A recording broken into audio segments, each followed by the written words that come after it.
I read every research article about bridge, a trick-taking game characterized by nuanced bidding and partnership conventions. And before we go into the studies about cognitive enrichment and life strategic skills that have been conducted in this field, let's start straight with a topic that got me here to begin with, which is memory and card counting. With the working memory capacity being shown to be limited to 3 to 5 distinct items, how do good players seemingly remember every single card in a 52 card deck? Especially with them not having better memory or intelligence than the control group in other regards, but only in those that are game related. Well, the famous concept that the researchers mention here is chunking. The idea that as you practice a skill like bridge, you start being able to process whole patterns of cards at once, rather than taxing the working memory by processing them as individual items. But whereas chunking in its academic formulation has emphasized perception and the automatic pattern recognition aspect, in contrast, the competing seek theory of memory starts with the assumption that it's the abstract knowledge and implicit rules that experts gain over time that helps them navigate the information more efficiently, storing them as slight deviations of general principles by drawing on a deeper memory for how things usually work. Even figuring out features of the fourth hand just from seeing the layout of the other three. For testing those theories, the scientists arranged the cards for memorization in multiple different ways. When the cards were organized by suit, which is the most familiar structure for bridge players, they found the strongest expert memory advantage, which provides support for the perceptual chunking theory. But even when they changed the suit and honor card symbols in an unfamiliar way, using circles and stars of different sizes, they still found a level of expert advantage compared to the control group, which according to them shows some support for the less perception-bound seek theory of memory. So to an extent then, these two theories can really be thought of as two compatible sides of the same coin, with the bottom-up effect of automatic visual pattern recognition from one side and the top-down ability of knowing how to use and attend to the information for optimal results on the other side. But knowing about this memory effect, let's look now at a study that explores the functional changes in the brain that come with gaining this level of expertise in a mind sport like bridge. And what they found is that while the activation level in the brain of bridge players exceeded that of ordinary college students, this only applies to brain areas related to visual processing and mathematical computation, and from what they observed was confined to only game-related situations. You see, the brain and working memory is not one unified muscle that gets stronger when it's exercised, but rather it is composed of very many different structures and substructures specializing on specific tasks, which is one of the reasons why these training effects tend to not transfer from one area to another. At the same time, there's definitely still a place for this metaphor. This meta-review about the use of bridge for dementia prevention, for example, is able to point to some studies that suggest a lower vulnerability for dementia for those who regularly engage in cognitively activating leisure activities like reading, playing an instrument, and significantly for our investigation, engaging with board or card games. And the famous mechanism through which this is proposed to occur is that of neuroplasticity, the brain's ability to change itself, adapt and grow in response to learning and other experiences. More specifically, through a process called scaffolding, a cognitively active lifestyle can help the brain build alternative pathways to established knowledge, building cognitive reserves and keeping things working even as some areas begin to decline. Of course, with studies like this, I would be remiss not to mention that correlation does not equal causation, and the effects of the study are probably at least partially explained by the idea that people with more cognitive reserves may also just be more likely to engage with these activities to begin with. As the review also points out, the complexity of the brain makes it an incredibly difficult organ to research, particularly when looking at physiology alongside the role of psychological and social factors.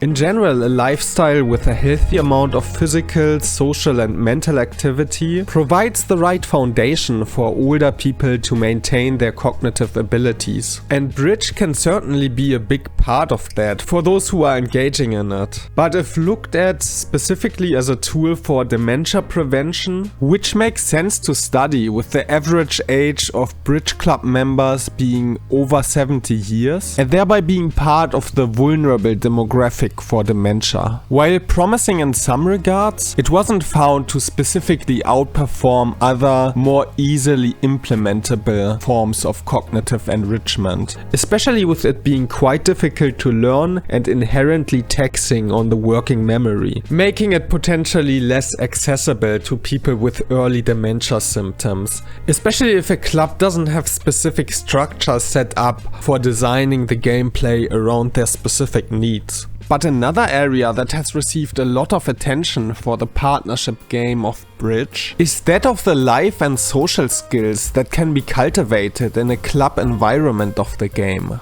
This is the area where scientist and bridge player Samantha Punch has done a lot of research in. She found that while casual players tend to approach the game with sociability and lighthearted engagement, in her observation of the more competitive players, she found that they tend to strive to embody a type of stoicism, or game worthiness as she calls it, which includes the practice of setting aside all personal feelings and impulses on the table, building the groundwork for the ability to think and act under pressure without becoming either flustered or transparent to the opposition. This type of attitude is necessary especially in mind sports like bridge, where mistakes are often felt with a special type of psychological weight, with them not being seen as ultimately understandable limitations of reflexes and physical ability, as may be the case in other sports, but rather as humiliating or baffling failures of judgment, focus and shared understanding. Of course I get mad because when he plays like shit and his mind's completely somewhere else, who knows where he's, it's like a flash and you just lose it all. All the more important it is to not get caught up thinking about the unexpected event in the past, but rather the ability to switch from one plan to another relatively quickly, as another interviewee of her states. I always say that hand isn't going to come up again, not anytime in the foreseeable future, so worry about the one you're playing now. Don't fight yesterday's war, and don't burn up a lot of energy on stuff that doesn't matter. These moments are also where what Punch calls impression management comes in. You see, at a certain level people become very proficient at figuring out where your weaknesses lie and what kind of problems you are trying to solve in your head. So you don't want to help them with that by showing an unusual delay or reaction in your play after a surprising event, which could also give them a boost of confidence in their situation, where you would much prefer them to keep on second guessing themselves. As professional player Zach Grosek states, all the good players I know are tough to play against, they are fast, they are moving, they are unreadable. Skills which aren't mainly psychological, I should add, but also built on the long hours of practice and preparation for the various contingencies of the game that advanced players have invested over time. Mistakes take on an added dimension though, when they happen on the side of your partner. Somewhat relatably, Punch observed plenty examples of partners becoming verbally aggressive and shouting or arguing with each other over the table. I've forgotten how many spades are out. However, participants also recognized that these displays of emotion may hinder successful gameplay and potentially damage partnerships in the long run. In contrast, the idea of showing supportive silence on the table when a mistake was realized has been most appreciated from a partner, as well as the ability to rationally discuss plays constructively after the fact without getting the ego involved and focusing on putting the blame on the partner, rather than focusing that energy on finding solutions for the future.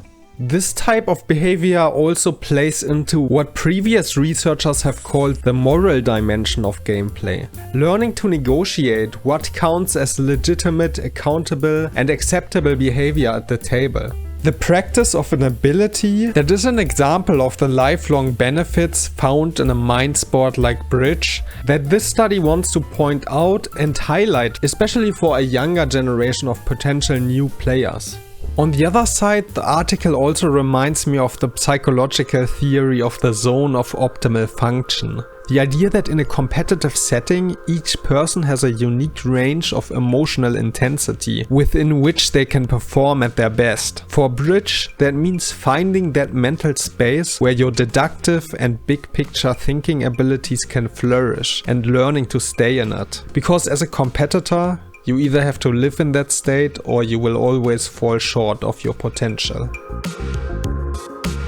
Before we go into the bonus information, thanks for watching. Consider subscribing and leaving a like, it would really help out the channel. Also, I am actually a psychologist myself with master's level training in coaching and counseling. It can be hard sometimes to find a psychologist who you match well with. So part of the idea of the channel is also to get some of my ideas and thoughts out there. So if someone connects with that and is interested in life coaching, you're always welcome to reach out to the email below.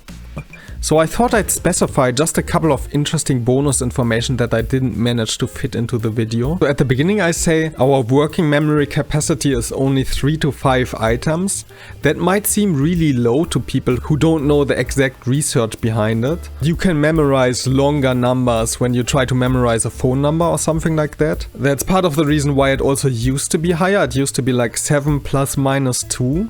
But what they found is that even with digits like that, we tend to memorize it like 246, 185. We tend to already like cluster items together into some kind of sequence with some kind of rhythm. But if you control for those rudimentary types of chunking, then you arrive at a lower number of 3 to 5. The next one is that there are actually 2 more theories about expert memory that I didn't go into, but that were described in the article. I actually used this graph from the long-term working memory theory. The idea that experts can memorize so much because they can use a lot of structures from their long-term memory within their working memory. So I kind of used that graph out of context, but the way it was structured, it served to exemplify my point about the other theories, even though technically it's related to a different theory.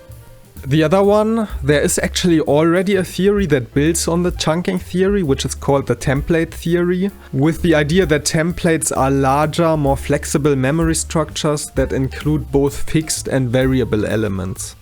Then I watched again what I said about the brain-muscle metaphor. And honestly, I say seemingly contradictory things, like it is not like a muscle, it is not a muscle, it is an organ. But I first say it doesn't transfer to other things, and then I say it does transfer to other things.